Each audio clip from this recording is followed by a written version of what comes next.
Donc, imagine demain qu'une intelligence artificielle tellement intelligente, dotée de conscience, etc., qui raisonne comme un être humain ou qui raisonne mieux qu'un être humain parce qu'elle est bien plus intelligente, décide que moi, je vais prendre le contrôle de tout ce monde-là, des 9 milliards d'habitants. C'est dystopique complètement mon affaire, je ne crois pas que ça arrivera. Mais techniquement parlant, qu'est-ce qui empêcherait ça? Techniquement, pas grand-chose. Ben, l'Europe est toujours en avance un peu sur le reste du monde, sur la législation, le cadre, les cadres réglementaires. Là, tu dis pas ça parce que tu viens de France? Non, parce que, okay. Mais non, en fait, non, pas du tout, parce que ça les ralentit aussi à quelque part en innovation. OK. C'est à deux pôles d'innovation qui se disputent le monde, c'est les États-Unis puis la Chine. Puis au milieu, t'as l'Europe qui se dit « Wow, ok, j'ai pas leurs moyens financiers, je peux pas innover comme eux. Ok, moi je vais réglementer. » Donc c'est les empêcheurs de tourner en rond, là, en quelque sorte. C'est bon, il nous en faut des empêcheurs de tourner en rond.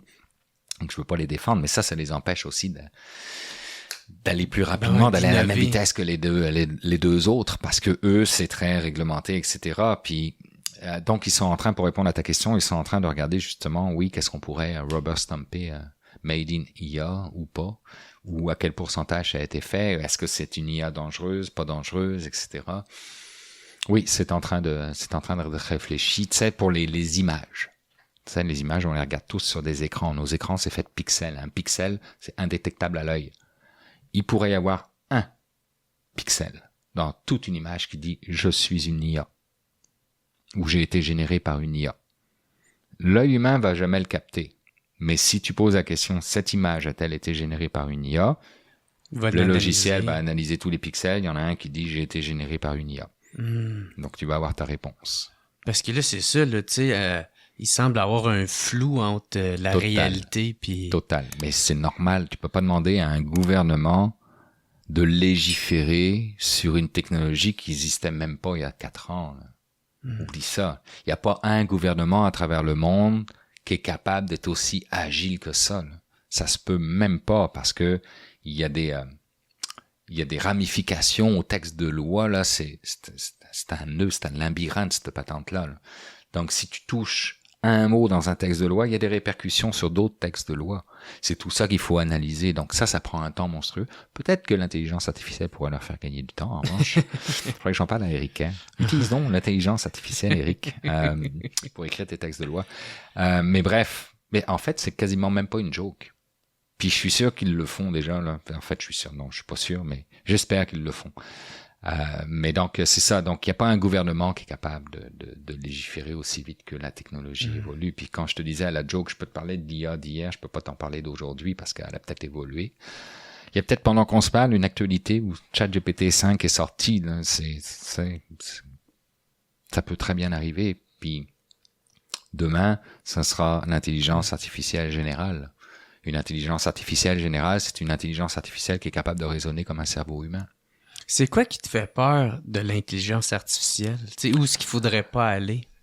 La procrastination, c'est ça qui me fait peur. Que l'humain procrastine face à ça, puis se dise « Ah, c'est tellement confortable l'intelligence artificielle, ça fait tout à ma place, alléluia. » Puis là, on va se faire manger tout rond. Par qui?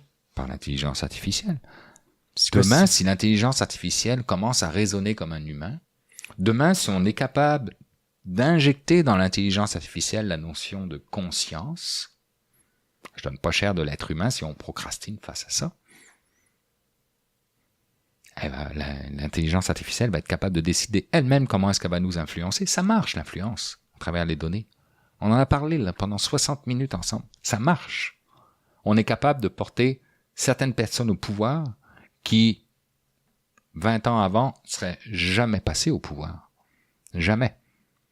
Donc, imagine demain qu'une intelligence artificielle tellement intelligente, dotée de conscience, etc., qui raisonne comme un être humain ou qui raisonne mieux qu'un être humain parce qu'elle est bien plus intelligente, décide que moi, je vais prendre le contrôle de tout ce monde-là, des 9 milliards d'habitants.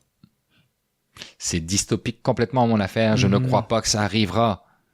Mais techniquement parlant, qu'est-ce qui empêcherait ça? Techniquement, pas grand-chose. Réglementairement, j'espère qu'on va pas procrastiner puis qu'on va mettre des barrières extrêmement précises. Mais on en parle de toute façon, donc ça va se faire. Mais est-ce qu'il y en a qui travaillent à essayer de donner une conscience? Oui. C'est juste une évolution normale. Oui. On est rentré, on a mis le doigt dans l'engrenage, là. Ouais. La boîte de Pandore est ouverte, là. On est dans une société capitaliste. Le succès, là, c'est ce qui est le plus important. Le cash, c'est ce qui est le plus important. Donc, une entreprise qui se lance, un OpenAI, là, qui s'est lancé, qui a démocratisé l'intelligence artificielle. Ils ont lancé ChatGPT 1, 2, 3, probablement. J'ai connu à partir du 3, là. Puis 3.5, puis 4, puis 4O. Mais s'ils veulent rester en vie, puis continuer à engranger du cash, des dollars, faut qu'ils continuent à faire évoluer leur intelligence artificielle. C'est quoi le next step? C'est quoi la prochaine évolution de l'intelligence artificielle? C'est de se rapprocher tranquillement, pas vite, du cerveau humain. Pas le choix. Mais penses-tu que c'est pas ça qui va nous mener à notre perte? Ça pourrait, si on procrastine. Moi, c'est ça qui me fait peur.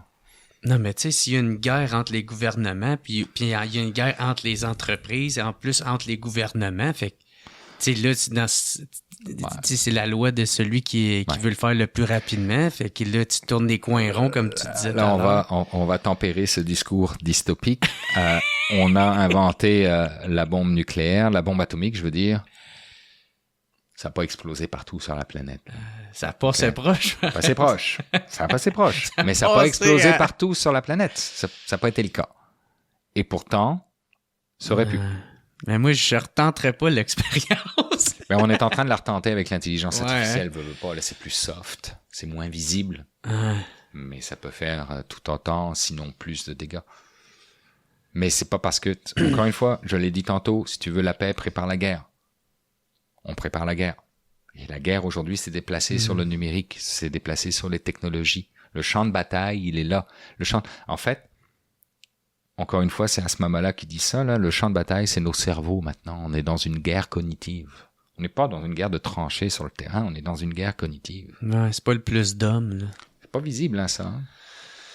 Ça fait pas saigner.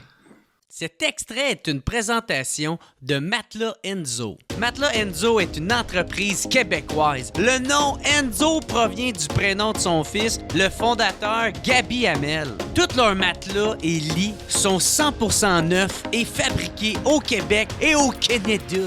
Leurs produits sont tous garantis de 5 à 15 ans. Moi, je viens justement de m'en pogner un, puis mon seul regret, c'est que je l'ai pas fait avant. Fait que faites pas comme moi, puis allez vous en chercher un tout de suite. Ils sont rendus maintenant avec 4 magasins.